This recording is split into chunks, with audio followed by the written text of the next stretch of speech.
Hello friends, welcome back at Mahakal IAS.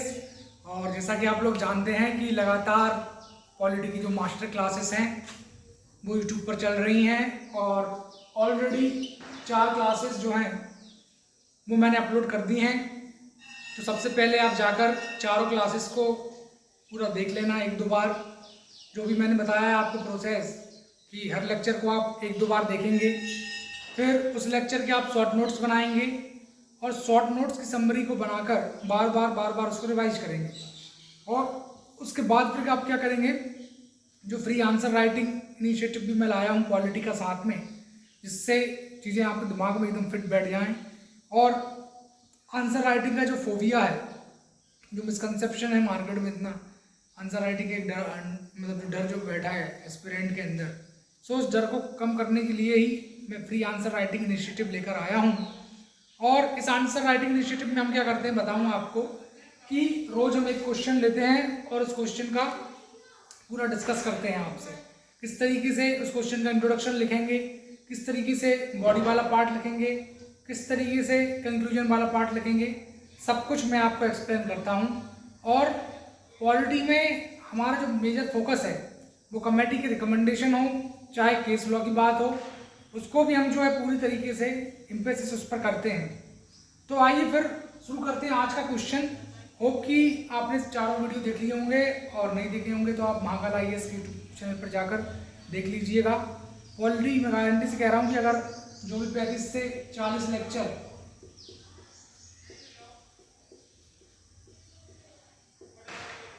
35 से 40 lecture जो लगेंगे मुझे पूरा कंप्लीट कराने में पॉलिटी आप लोगों को एक अच्छे लेवल पर, उसके साथ अगर आप पूरे 35 से 40 लेक्चर एक दो बार देख लेते हैं, प्रॉपर उनके शॉर्ट नोट्स बना लेते हैं, बार बार उनको रिवाइज करते हैं, और जितने भी आंसर राइटिंग जो मैं करा रहा हूँ उन क्वेश्चन को प्रॉपरली आप खुद से करते हैं ट्राई, फिर उसके बाद सॉल्यूशन वीडियो को देखते हैं।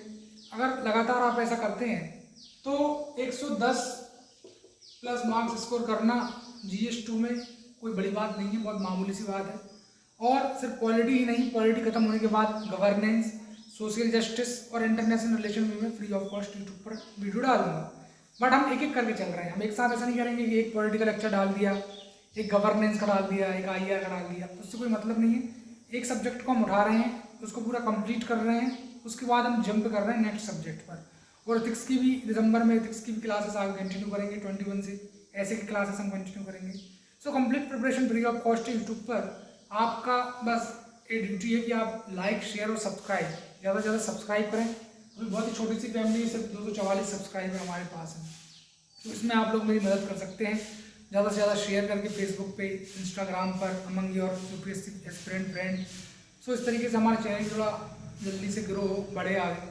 तो इसमें आप मेरी मदद करें, बाकी आप लोगों के लिए मैं पूरी चीज़ें लगा रहा हूँ और पूरा कंटेंट एक बहुत अच्छे लेवल पर हम कवर कर रहे हैं। दिल्ली में 2 लाख फीस देकर आप कवर करेंगे, फ्री ऑफ कॉस्ट में आपको यूट्यूब पर कवर करा रहा हूँ, बस आपको जो है बार बार रिवाइज करना है। सो आज का जो क्वेश्चन है वो है कि what do you mean by separation of power. Separation of power से आप क्या समझते हैं? Discuss along with case law, case law के साथ हमें डिस्कस करना है। तो मैंने आपको इस पर जो लेक्चर ऑलरेडी अपलोड कर चुका हूँ, मैं लेक्चर नंबर 3 आप जाकर देखेंगे, सेपरेशन ऑफ पावर पर ही है, पूरे 50 मिनट का वीडियो है, उसको अच्छे से देखना। सो इस क्वेश्चन का अगर मुझे इंट्रोडक्शन लिखना है, सेपरेशन ऑफ पावर का इंट्रोडक्शन मैं कैसे लिखूँ, तो मैंने आपको बताया था कि फ्रेंच के जो फिलोसोफर थे मॉन्टेस्क्यू, उनकी एक बुक थी, एक किताब थी, और उस किताब का नाम था स्पिरिट ऑफ लॉ। उस स्पिरिट ऑफ लॉ किताब में, उस स्पिरिट ऑफ लॉ बुक में मॉन्टेस्क्यू ने मेंशन किया था 3 ऑर्गन गवर्नमेंट के हैं, ऐसा मेंशन किया था मॉन्टेस्क्यू ने। और वो 3 गवर्नमेंट कौन कौन से हैं? तो वो 3 गवर्नमेंट हैं आपके, legislature, executive and judiciary. Legislature is basically make law and executive it basically implement that law, and judiciary adjudicate that law. By implementing judicial review, judiciary see that whether law is following basic structure of constitution, the doctrine which was implied in Kesavananda Bharati case. So judiciary इस बात को देखता है कि जो particular law है कहीं इससे बेसिक स्ट्रक्चर का हनन तो नहीं हो रहा, बेसिक स्ट्रक्चर कर्व तो नहीं हो रहा, बेसिक स्ट्रक्चर फॉलो हो रहा है प्रॉपरली या नहीं। और बेसिक स्ट्रक्चर में बहुत सारी चीज़ें हैं, जैसे फेडरल प्रिंसिपल की बात करते हैं, कॉन्स्टिट्यूशन सुप्रीम है, सेक्युलर प्रिंसिपल, बहुत सारी चीज़ें वो हम आगे देखेंगे वीडियो में जब बेसिक स्ट्रक्चर को पूरा हम डिस्कस करेंगे। सो केशव भारती केस में इस डिबेट को छेड़ा गया था बेसिक स्ट्रक्चर की। सो उस चीज़ को फॉलो होना चाहिए, इस चीज़ को जुडिशियल रिव्यू के थ्रू देखा जाता है। कोई भी लॉ बन रहा है वो सिटीजन के फंडामेंटल राइट को कर्व तो नहीं कर रहा, लिबर्टी इक्वालिटी को कर्व तो नहीं कर रहा सिटीजन की, इस बात पर भी पूरा एम्फेसिस दिया जाता है। सो बेसिकली 3 ऑर्गन है गवर्नमेंट के, चाहे वो लेजिस्लेचर हो, चाहे वो एग्जीक्यूटिव हो, चाहे वो जुडिशरी हो, और इसलिए तो जस्टिस डी.वाई.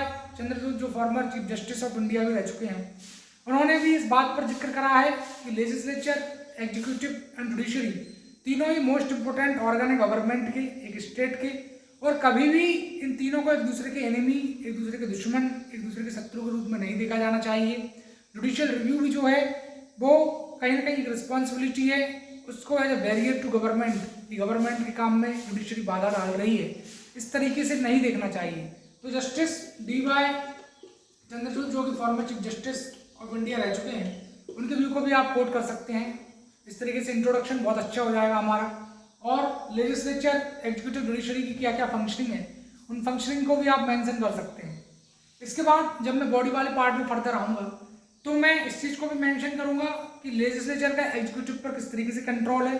तो जैसा कि आप लोग जानते हैं कि एग्जीक्यूटिव रियल जो है वो काउंसिल ऑफ मिनिस्टर ही हैं, और उन काउंसिल ऑफ मिनिस्टर पर जो कंट्रोल है लेजिस्लेचर का, पार्लियामेंट का, संसद का, वो ये है कि क्वेश्चन आर पूछकर, 0 आर में भी क्वेश्चन पूछे जाते हैं, क्वेश्चन आर में भी क्वेश्चन पूछे जाते हैं, कोई अर्जेंटमेंट मोशन की बात होती है, अर्जेंट नोटिस दिया जाता है। उसके अलावा पार्लियामेंट्री कमेटी बहुत सारे जो भी स्क्रूटिनाइज करती हैं बिल को। सो इन समस्त तरीकों से जो है कहीं ना कहीं लेजिस्लेचर की एक अच्छी मजबूत पकड़ है एग्जीक्यूटिव पर, जिससे कि एग्जीक्यूटिव अपने पावर का दुरुपयोग ना करे, उस पर कंट्रोल है। उसी प्रकार जुडिशरी का कंट्रोल देखें लेजिस्लेचर पर, तो जुडिशियल रिव्यू के थ्रू किसी भी लॉ को एडजुकेट किया जाता है कि वो लॉ, जैसे मैंने आपको बताया कि किसी फंडामेंटल राइट्स को, सिटीजन की लिबर्टी, इक्वालिटी का हनन तो नहीं हो रहा। सो इस तरीके से जुडिशरी का कंट्रोल लेजिस्लेचर पर है। बात करूँ अगर मैं लेजिस्लेचर का कंट्रोल जुडिशरी पर किस तरीके से है कि जजेस जो हैं वो भी अपने पावर का गलत इस्तेमाल ना करें, तो सुप्रीम कोर्ट के जज हों या हाई कोर्ट के जज हों, जब भी उन पर किसी भी तरीके का एलिगेशन अगर लग रहा है, इंसॉल्वेंट माइंड है, या वो किसी भी तरीके का अपना जो बिहेवियर है उनका वो ठीक नहीं है, सो उस केस में पार्लियामेंट के थ्रू उनके रिमूवल की प्रोसेस इनिशिएट की जा सकती है। लोकसभा राज्यसभा मिलकर इनिशिएट कर सकते हैं, तो जजेस को भी हटाया जा सकता है इस तरीके से। सो लेजिस्लेचर का एक अच्छा कंट्रोल जुडिशरी के ऊपर भी है। बात करें एग्जीक्यूटिव का, कि एग्जीक्यूटिव का कंट्रोल जो है, या एग्जीक्यूटिव जो है कंट्रोल किस तरीके से होती है जुडिशरी के द्वारा।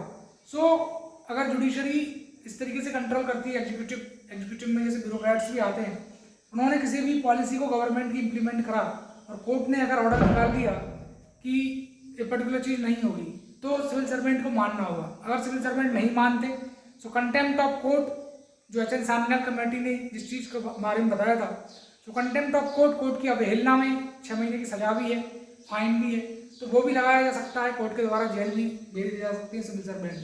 तो एग्जीक्यूटिव का कंट्रोल भी है जुडिशरी के द्वारा, और प्रेसिडेंट भी ऐसे एग्जीक्यूटिव है, वो भी जुडिशरी की फंक्शन परफॉर्म कर देते हैं। कहीं कहीं ओवरलैप भी है, जैसे आर्टिकल 61 की हम बात करें, तो उसमें उस केस में जैसे आर्टिकल 61 हो गया, आर्टिकल 73 हो गया, पार्टिंग पावर ऑफ प्रेसिडेंट में प्रेसिडेंट एक जुडिशरी का फंक्शन भी जो परफॉर्म कर रहे हैं, और उसी प्रेसिडेंट को हटाया भी जा सकता है लेजिस्लेचर के द्वारा।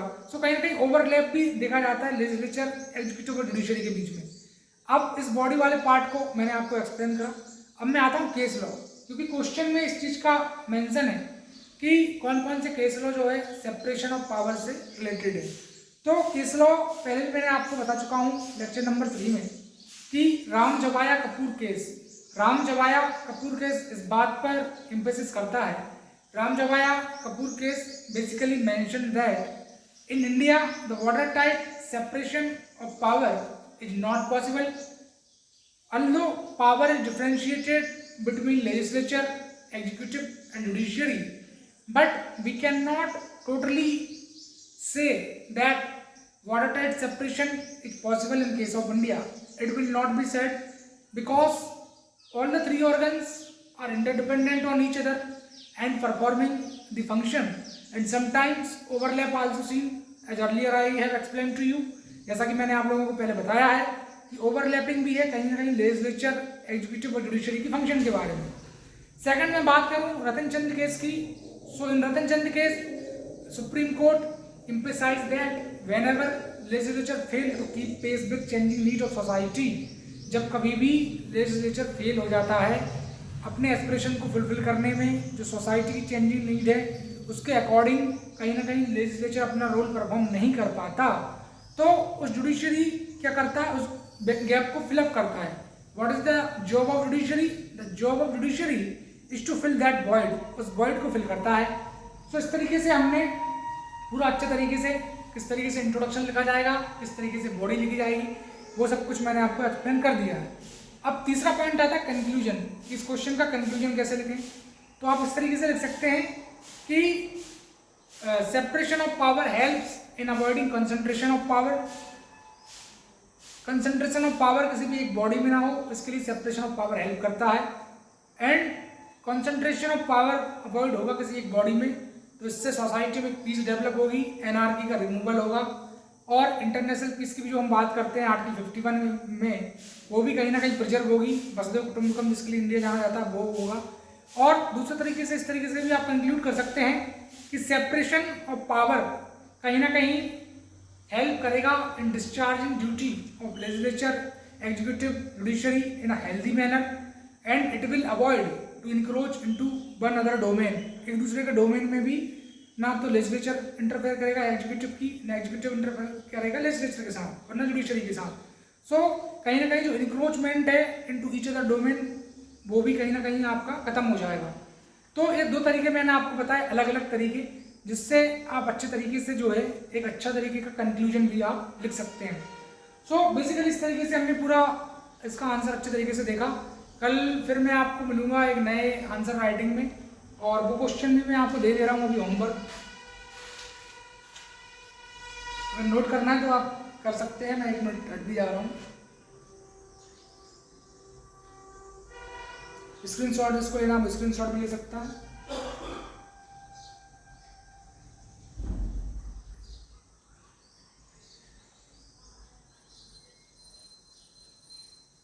अब बेसिकली इस क्वेश्चन की मैं आपसे बात कर रहा हूँ, कल हमारा डिस्कशन होगा और आज दोपहर में लगभग 50 से 1 घंटे का एक वीडियो आएगा, जिसमें आप लोगों को पूरा जो क्वालिटी का नेक्स्ट है आर्टिकल 13 फंडामेंटल राइट, उस पर हम लोगों का डिस्कशन रहेगा। और आंसर राइटिंग जो फ्री ऑफ कॉस्ट अभी चल रही है। सो बेसिकली इसमें हम क्या आएंगे, कल जो क्वेश्चन मैं आपको दे रहा हूँ होमवर्क क्वेश्चन, इसका आंसर आप व्हाट्सएप पर भी मुझे लिखकर भेज सकते हैं, या फिर इसको कमेंट में भेजना है वो भी भेज सकता है।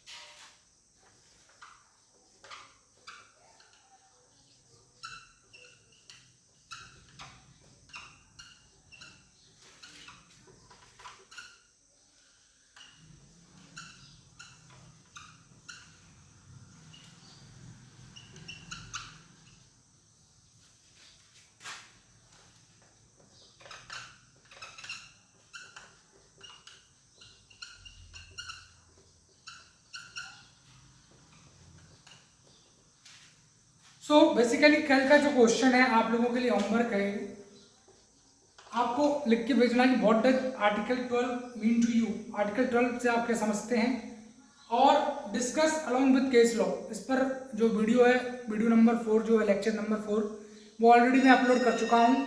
सो आपको उस वीडियो को जाकर देखना है 1-2 बार, उसकी शॉर्ट समरी नोट्स बनाना है, और उसके बाद इस क्वेश्चन का आंसर लिखकर आप मुझे व्हाट्सअप करेंगे। व्हाट्सअप नंबर है मेरा 9340786461। इस पर भी आप भेज सकते हैं। जिसको व्हाट्सएप पर नहीं भेजना वो इसी यूट्यूब चैनल अभी जो अपलोड होगा ये वीडियो, इसी के नीचे कमेंट में आप जो है आंसर इसका लिख के भेजेंगे। तो कमेंट में जो भी इंपॉर्टेंट पॉइंट्स है 4-5 पॉइंट वो आप बता सकते हैं। तो इस तरीके से आपके आंसर राइटिंग पर बहुत मजबूत पकड़ एक हो जाएगी, और आंसर राइटिंग का जो फोबिया है, जो डर है, वो पूरा खत्म हो जाएगा। और इस तरीके से बेसिक टू एडवांस हम पूरा जो है answer writing along with lecture notes सब कुछ कवर कर लेंगे। तो बस आप लोगों से बस एक ही रिक्वेस्ट रहेगी कि ज़्यादा से ज़्यादा इस चैनल को लाइक करें, शेयर करें और सब्सक्राइब जरूर करें, क्योंकि अभी यूट्यूब फैमिली बहुत छोटी है हमारी, तो इसमें थोड़ी आप लोग मेरी मदद कर सकते हैं। बाकी आप लोगों की मदद के लिए मैं पूरा free of cost he upload कर रहा हूँ। अभी हम पॉलिटी पूरा कर लेंगे 35 से 40 लेक्चर में, फिर गवर्नेंस करेंगे, फिर सोशल जस्टिस, फिर आईआर। तो till take care, bye bye. अभी मिलूंगा मैं आपको दोपहर में, एक नया वीडियो आएगा पॉलिटी का लेक्चर नंबर 5, जो कि आर्टिकल 13 पर फोकस रहेगा। सारे केस लॉ, पूरी इंपॉर्टेंट थ्योरी उसमें मैं आपको एक्सप्लेन करूँगा। तो thank you very much, bye bye.